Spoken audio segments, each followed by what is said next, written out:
me digas. No me digas. No me digas. No me digas.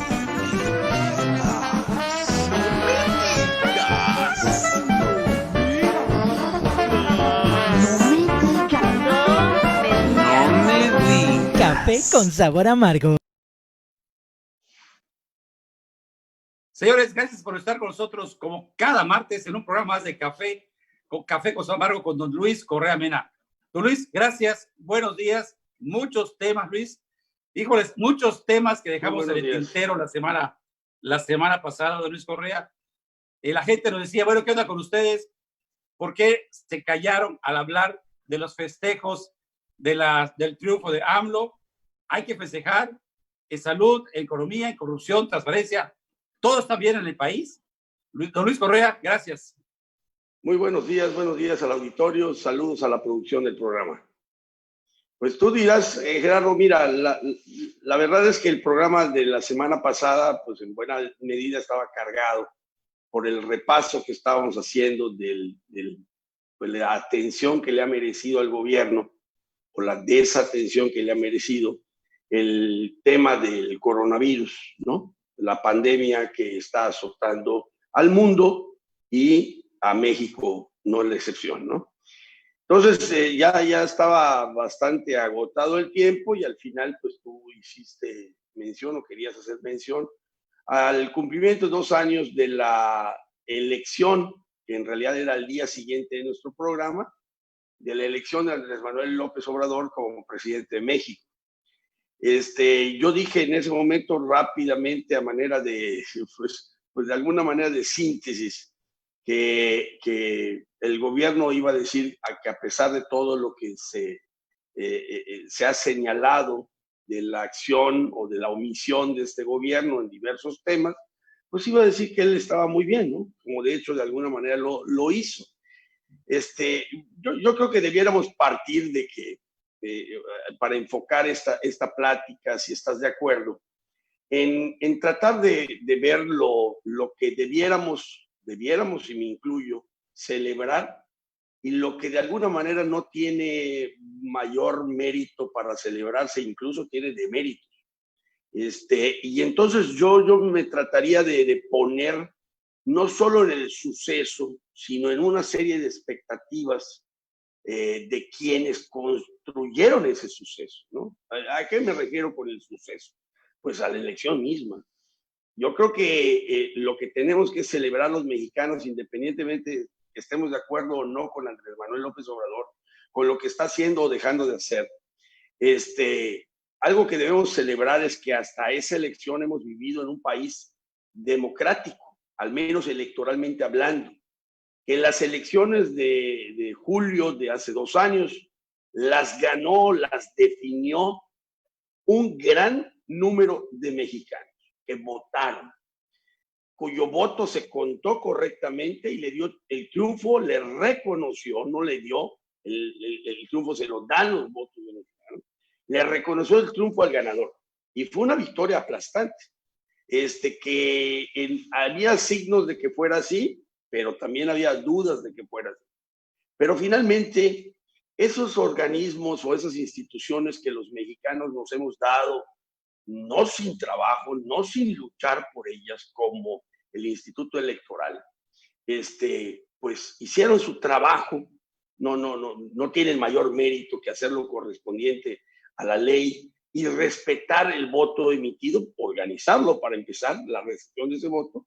Y lo primero que hay que celebrar a 2 años de distancia es que las elecciones en México, con un instituto que las organice y las cuide, las deciden la voluntad ciudadana, los votos emitidos de los ciudadanos. A ver, eso independientemente de qué partido seamos, a quién le vayamos, por quién hayamos votado, es un éxito y hay que celebrar.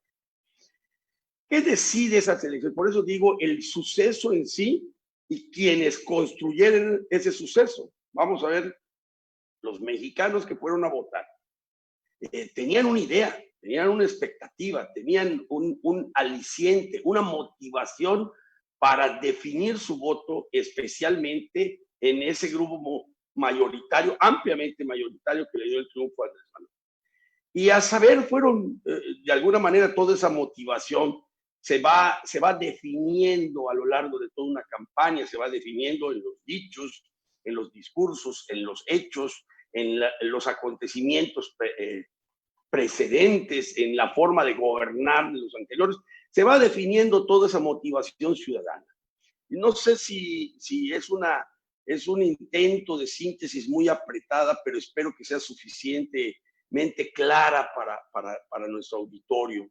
Decir, en primer lugar, pues la gente en buena medida votó porque no siguiera el país con una serie de características que arrastraba pues de años, de lustros o de decenios, de acuerdo al juicio de cada quien, anteriores a la fecha de votación. Es decir, entre otras cosas, no quería que siguiera la inseguridad en este país. ¿Y por qué en ese tema de repente quien capitaliza el disgusto de la inseguridad de este país es Andrés Manuel?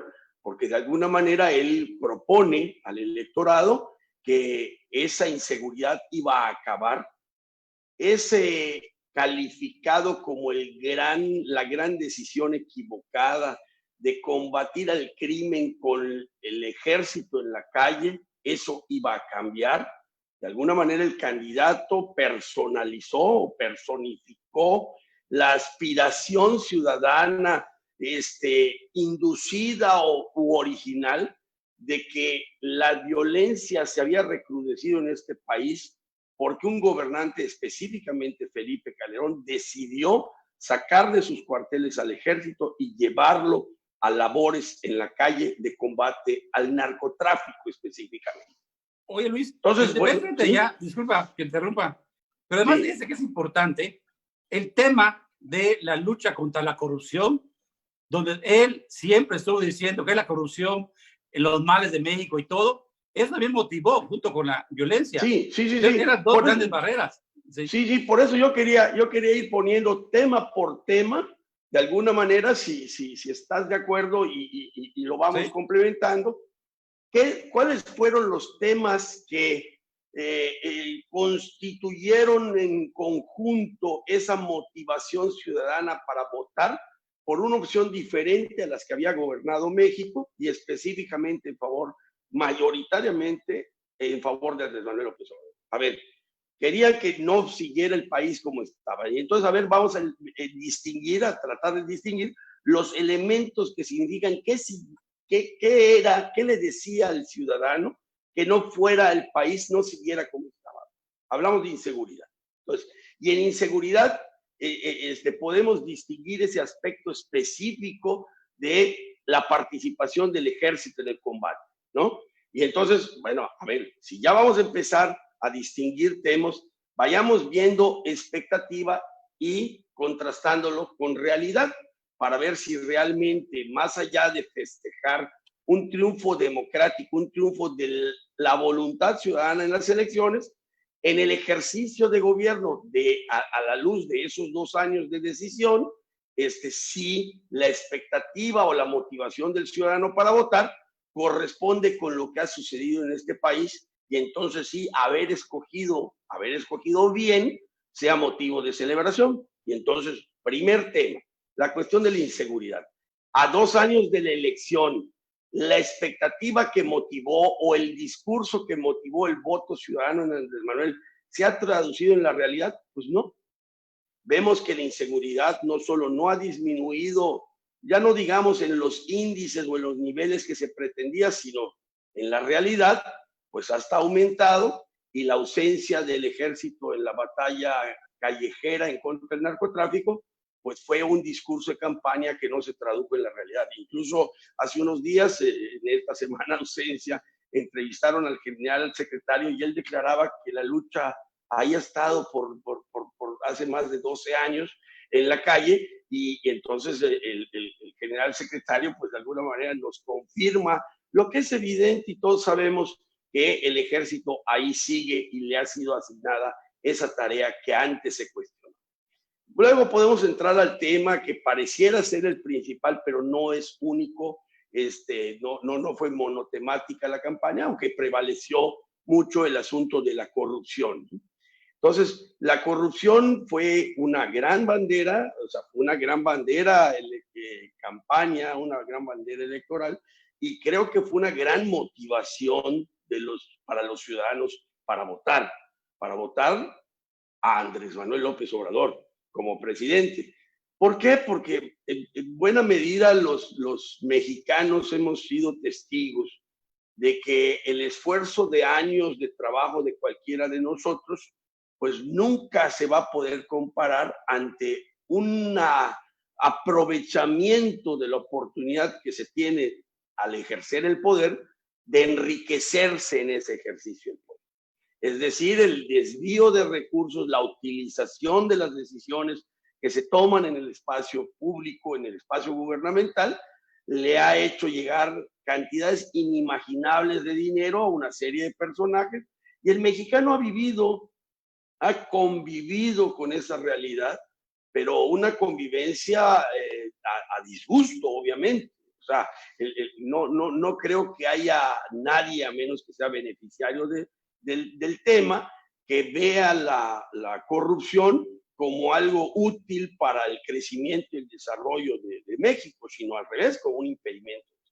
Entonces, un poco venderle al ciudadano y que éste se motivara por eso, de que iba a iniciar un proceso de limpia del poder público, de eficiencia en el uso de los recursos, porque se iban a dejar de desviar y porque cada peso se iba a traducir en beneficio del ciudadano, pues obviamente es un gran motivador para el ciudadano si se cree en que el candidato X representa o personifica ese deseo tantas veces anhelado y visto casi como algo imposible en México, que es combatir a la corrupción. Bueno, pues 2 años después de la elección, vemos, yo digo que con pena, que no solo no ha habido ese combate anunciado, pretendido, presumido e incluso que fue un proceso de convencimiento de la necesidad de eso en este país, sino que vemos escenas que pues prácticamente demuestran que el cambio de gobierno no cambió a quienes usan el poder o a quienes ejercen el poder en esa materia. Mira, yo tocaría un punto muy claro para no entrar en percepciones o en juicios muy subjetivos. Vámonos a algo muy conocido y muy objetivo, que fue en el sexenio de Peña Nieto, la Casa Blanca. Creo que símbolo de la corrupción del anterior gobierno federal fue el asunto de la Casa Blanca, la famosa casa que un contratista gubernamental le regaló a la esposa del presidente, y entonces entraron en una serie de discusiones o aclaraciones, nombraron a un responsable para investigar eso, la función pública supuestamente se organizó para transparentar lo que había sido la adquisición de dicha casa. Hombre, la casa en términos económicos para el volumen que maneja el gobierno es muy pequeño, pero no deja de ser enorme la cantidad de dinero que costaba esa casa o que cuesta esa casa, y fue muy ejemplificativo, no solo de la corrupción que había en el gobierno, sino su disposición a encubrirla, a taparla, a comunicar, usar el poder del Estado para tratar de comunicar que eran blancas palomitas, que Virgilio Andrade, si no me equivoco, así se llamaba, encabezó la supuesta investigación que evidentemente al final de la historia quedó claro que su objetivo era tratar de justificar lo que ante el pueblo mexicano era un símbolo de la corrupción gubernamental, ¿no? Entonces, tomando como ejemplo ese episodio de la pasada administración, podemos venir a esta administración y ver pues, deficiencias de declaración de bienes de funcionarios públicos, la aparición de un sinnúmero de propiedades de varios de ellos, especialmente del director de Comisión Federal de Electricidad, Manuel Bartlett, o de la secretaria de Gobernación, Olga Sánchez Cordero, o de John Ackerman, y así podemos irnos. ¿Y qué pasa en similitud o en discordancia de ese episodio de la Casa Blanca, que creo que políticamente fue uno de los episodios gubernamentales del sexenio de Peña Nieto que más le costaron credibilidad y respaldo ciudadano entre todo el pueblo mexicano? ¿Qué pasa hoy? Pues que resulta que hay una funcionaria pública que hace la versión de Virgilio, ¿no? Que hoy en esta administración encabezada por Andrés Manuel tiene esa responsabilidad de dar la cara por quienes usan mal o han hecho mal o no aplican o han tenido una vida y un proceso de adquisición de sus bienes totalmente pulcro. Entonces resulta que en dos sexenios diferentes, con dos partidos gobernantes diferentes, con dos propuestas diferentes, aquí un compromiso claro de combate a la corrupción, se hace exactamente lo mismo. No solo no se persigue la corrupción propia, la del gobierno en ejercicio, que es la que maneja el gran volumen de los ingresos, sino se justifica, se defiende, y entonces la Secretaría de la Función Pública, que debiera garantizarnos o darnos confianza de que se está transparentando el proceso de administración pública y se está corrigiendo las desviaciones y todas las faltas que en eso se incurra, resulta que es el parapeto. O sea, tiene la función principalísima de defender la corrupción propia, ¿no? Entonces, bueno, ahí está el tema de la corrupción. Incluso, no lo digo yo, no es un juicio de valor, sino es algo que se mide. La corrupción en este país no ha disminuido, ha aumentado. Los hechos de combates han quedado sin sustento real. Vamos, el famoso combate al huachicol no ha tenido información que respalde seriamente que se metieron en una acción seria de combate y ha habido resultados de esto. Entonces, bueno, ese es otro Luis, tema, ¿no? Sí. Aquí incluso, Luis, un tema que decíamos que es importante era el aspecto de la salud.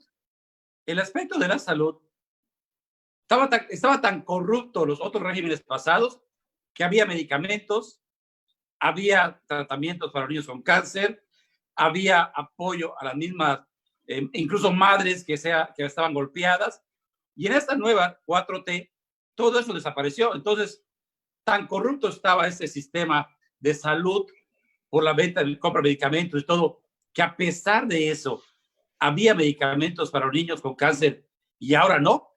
Sí, también bueno, está grave. Ese planteamiento que tú haces retórico, pues vale la pena cuestionárselo. O sea, no es solo un decir, ¿no? Sino es un decir que tiene lógica. ¿Cómo es posible que antes se robaban el dinero y daba para todo eso que has señalado, y ahora se supone que no se lo roban, y porque para que no se lo roben no se hacen los procesos de adquisición y no da para? Entonces está ilógico, ¿no? Yo tengo 10 pesos, no voy a gastar en cosas superfluas y resulta que no tengo para comprar ni siquiera 5 pesos de lo que antes compraba. Está muy ilógico el asunto. Por eso digo que aunque sea retórico, tiene una lógica muy clara lo que tú señalas, y es absurdo pensar cómo con tanto ahorro resulta que no tenemos para lo que se necesita, ¿no? Yo lo he comentado antes desde el mismo enunciado o el pronunciamiento que hizo en campaña Andrés Manuel, que con solo evitar la corrupción se iba a ahorrar el gobierno federal 500,000 millones de pesos, y pues hasta ahorita no encontramos los 500,000 millones de pesos, o ya lo encontraron sus amigos y ya lo desaparecieron. Entonces, resulta que vuelvo a tratar de seguir el esquema que me propuse Ok. para revisar este programa a 2 años de distancia, de tener una población cuantificada en más de 30 millones de electores que decidieron. ¿Por qué decidieron? Por estas cosas.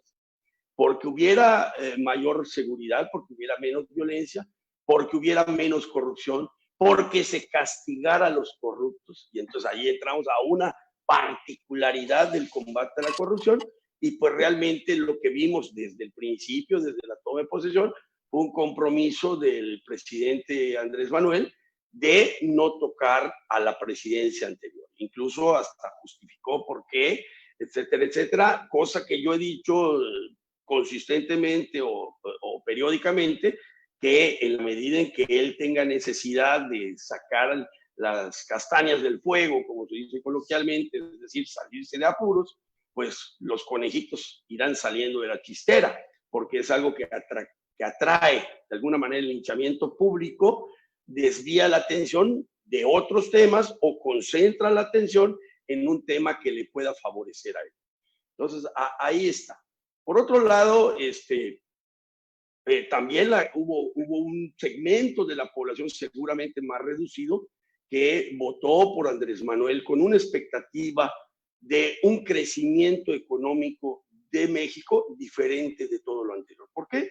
Porque él mismo lo señaló en reiteradas ocasiones. En primer lugar, como opositor del régimen, fue consistente en su señalamiento que el crecimiento económico de México era irrisorio, era una vacilada, era una falta de capacidad de quienes tenían asignada esa tarea, y los crecimientos registrados en administraciones anteriores, oscilantes entre el 1.5 y el 2%, era inadmisible para un país que tenía toda la capacidad para crecer en otras dimensiones. Bueno, ¿qué vemos a 2 años de distancia de esa decisión motivada por estos aspectos? Inseguridad, corrupción y falta de crecimiento de manera importante de este país. Pues que el crecimiento no solo no se incrementó, sino desapareció. Una serie de decisiones tomadas por la presidencia han restringido el interés de inversión, y el gobierno federal ha invertido menos, o sea, ha habido menos gasto, menos inversión pública, y la inversión privada, tanto nacional como extranjera, pues se ha visto cautelosa, por decirlo menos, sino atemorizada, por decirlo más, por parte de una serie de decisiones y pronunciamientos del presidente. ¿Y cuál es la resultante a 2 años de distancia? Que el presidente no solo no propone o no se compromete a lo que antes dijo y motivó el voto en su favor de un crecimiento del país en el orden del cuando menos del 4% y después todavía más, sino que desdeña, desecha, recrimina o niega que el crecimiento deba ser medido, ¿no? Entonces, no solo no cumple lo que fue una expectativa ciudadana, sino ahora pues quiere deshacer esa expectativa y demás, ¿no? Entonces, un gobernante, otro de los alicientes era un gobernante para cierto, ya estoy acercándome a segmentos particulares que optaron por él, ya no toda la generalidad del pueblo, que no quería la corrupción o quería una mejor o disminución de la inseguridad, un mejoramiento en materia de seguridad o disminución de la inseguridad, sino segmentos más pequeños, que de todas maneras son contados en millones, que optaron por Andrés Manuel con una expectativa. Así como digo, el del crecimiento, pues obviamente el crecimiento no era la motivación de 30 millones de mexicanos, pero sí lo era de un segmento poblacional, como también lo era la defensa de los derechos civiles. O sea, de alguna manera, ¿cuántos gentes que tienen convicción por ese lado de las políticas públicas, y específicamente algunos que han militado en la izquierda, que lo respaldaron en su propósito, pues pensaron que el presidente sería alguien que se identificara con ese tipo de luchas, con ese tipo de causas, y bueno, a 2 años de distancia, yo diría hasta menos, porque desde la misma campaña hubo un episodio cuando se alía con el PES, pues que hubo un segmento de sus apoyadores que se sintieron pues hasta ofendidos con lo que significaba esa alianza. Pero luego, después de eso, vemos su desdén por las cuestiones de violencia intrafamiliar, en fin, creo que no es el presidente que responde a esa expectativa. Pero aquí me gustaría introducir un elemento de otra característica. Porque pareciera ser que por evidente oposición a las políticas de Andrés Manuel, todo me parece mal. Y yo creo que hay una cosa que me parece de estricta justicia necesaria, aunque no comparta el modo en que se ha hecho. Yo quisiera hablar que el presidente generó una expectativa también que motivó a muchos mexicanos a votar por él en función o en el sentido del respaldo económico a quienes no tuvieran ingresos o a quienes tuvieran ingresos muy reducidos. En términos generales, es una preocupación y una realidad mexicana que la desigualdad social es un tema que lacera la realidad cotidiana de los mexicanos. Yo creo que hay una falta de observancia o de observación, de atención a ese tema por buena parte de los que habitamos este territorio nacional.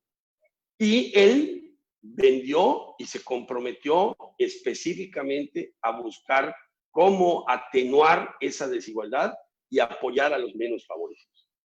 En principio, en cuanto a esa pretensión, un servidor está totalmente de acuerdo.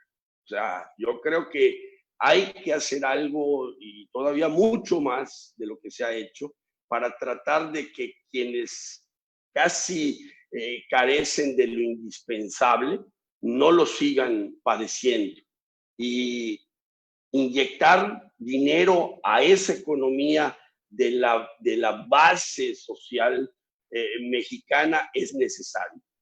Que si se hizo, y allá es donde empiezan los asegúnes, y nada te parece totalmente bien, pues es que desafortunadamente es muy cuestionable, en primer lugar, que el padrón se haya hecho con personal afín a él, lo cual establece un sesgo de los beneficiarios y establece también un sesgo de la pretensión de ese dinero. Es buscar una clientela electoral y demás, pero de que él asumió un compromiso y lo ha ejecutado en este tiempo de hacerle llegar recursos a quienes carecen de ellos, es un hecho, y yo creo que independientemente de una concepción económica nacional diferente a la suya, no podemos negar que era necesario y es un acierto de esta administración.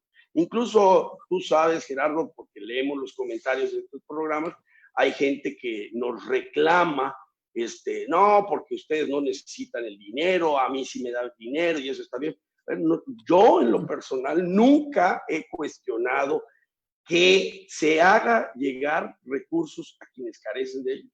Me parece que está mal enfocado, me parece que el procedimiento es ineficiente, que no va a reducir la pobreza, porque necesitamos generar más riqueza para que ésta se reduzca, pero que se haya destinado en función de justicia, en función hasta de supervivencia de las clases menos favorecidas, recursos para ellos, yo en lo personal nunca me he manifestado ni pública ni privadamente en desacuerdo. Entonces, ahí vamos viendo si, no sé si en el conjunto de los temas tocados, vamos viendo si la motivación o expectativa que generó un voto mayoritario a Andrés Manuel a 2 años de distancia ha tenido correspondencia. Es decir, tú confiaste en mí por esto.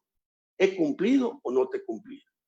Y entonces resulta que ahí es donde empieza de alguna manera a señalarse si hay motivos de celebración o de mayor preocupación. De un segmento más reducido de votantes por Andrés Manuel queda algo que yo diría hasta cínico en su pronunciamiento, pero así fue abiertamente señalado por algunos, incluso amigos míos.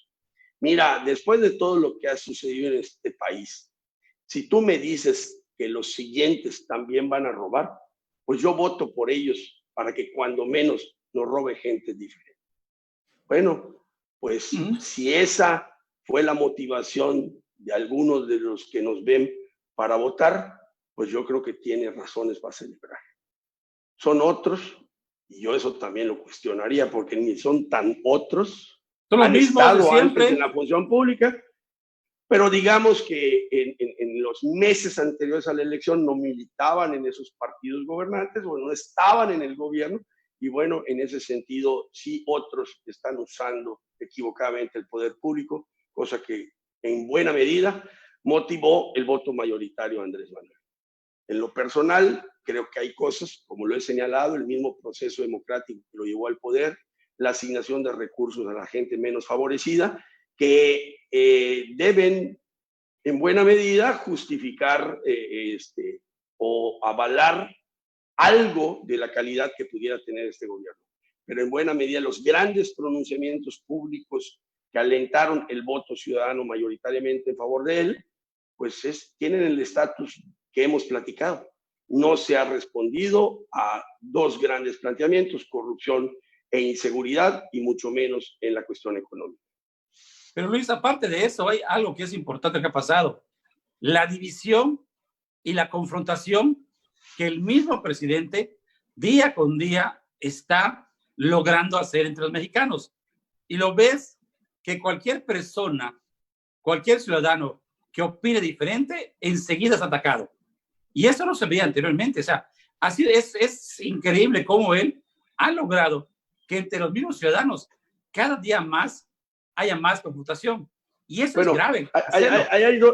Lo que tú señalas tiene dos aspectos. En primer lugar, algo que yo tocaba, que los que creyeron que iba a ser más respetados los derechos de los ciudadanos, pues incluso que reclamaban la tolerancia, etcétera, etcétera, tanto a la opinión, a la conducta o a la decisión de los individuos, pues definitivamente mucho nos ha quedado a deber este gobierno en ese aspecto, ¿no? Y pudiera concentrarse en la cuestión o señalarse la cuestión específica del respeto a la opinión o a los periodistas o a la prensa. Bueno, tenemos claro que la encargada, la que ungió en materia de derechos humanos, que supuestamente heredaba de su madre, pues una defensa por haber sido víctimas del atropello de gobiernos a su familia, específicamente a su hermano, pues resulta que a la hora de designar, designó a alguien que defiende sus políticas. Entonces, ¿cómo va a haber el ombudsman mexicano, el defensor de los derechos de los ciudadanos frente al poder, si es una defensora del poder? Y el otro aspecto que tú señalas, que es la de la división, el enfrentamiento social, esto no fue propiamente materia de la campaña misma. O sea, esto, como de alguna manera estamos revisando la expectativa que motivó el voto y luego lo que ha resultado de esa expectativa, si fue satisfecha o no, no entra propiamente ese enfrentamiento en eso, pero sí entra en lo que ha sucedido durante estos casi 2 años de ejercicio del poder. Y algunos dicen que claramente 2 años de ejercicio del poder, aunque no coincide con la fecha de su toma de posesión, sino con el inicio del ejercicio del poder en México, que fue antes de su toma de posesión. Entonces es válido pensar o hablar en términos de lleva 2 años en el poder, ¿no? Aunque constitucionalmente lleve menos en el ejercicio de la presidencia. No fue parte de la campaña, pero ha sido parte importante del ejercicio del poder, de la retórica gubernamental, de la narrativa desde la presidencia de lo que pasa en México o lo que debiera pasar en México.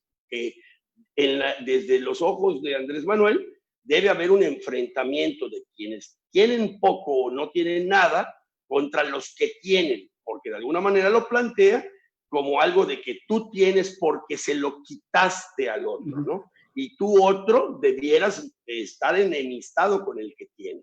Si esta fuera la lógica, con solo ver la ropa que utilizan los funcionarios públicos, serían candidatos a ser odiados. Por eso decía en un programa anterior que te vende que hay que enemistarse con los ricos, pero no con sus ricos, ¿no? Porque, hombre, en el gabinete hay varios así, y yo no creo que estén en contra de tener en su closet, y seguro pudiéramos hacer alguna toma donde nos apantallaran con cuántos pares de zapatos tienen. Pero en fin, esto es una manera de ejercer el poder para seguir conservando, lo he comentado en programas anteriores, un respaldo ciudadano. De alguna manera las competencias electorales se definen o por acreditar la calidad de mi propuesta o por la habilidad de acreditar lo desagradable del otro. Entonces, de alguna manera, si yo te focalizo al enemigo a vencer, que toda la vida así lo hizo Andrés Manuel en el caso de Carlos Salinas de Gortari, por ejemplo, él cómo se vendió, pues obviamente hay que odiar a Carlos Salinas de Gortari, el innombrable, porque él es el causante de todos los males que te aquejan, es causante de todos tus dolores. Bueno, y vendiendo un enemigo, pues yo conquisto mercado electoral para mis propósitos. Y el presidente es un candidato permanente, y utiliza esa retórica de antagonismo que le beneficia en su posicionamiento para futuros procesos electorales. Don Luis Correa, gracias. Y hasta la próxima. Para servirles. No me digas. No me digas. No me digas.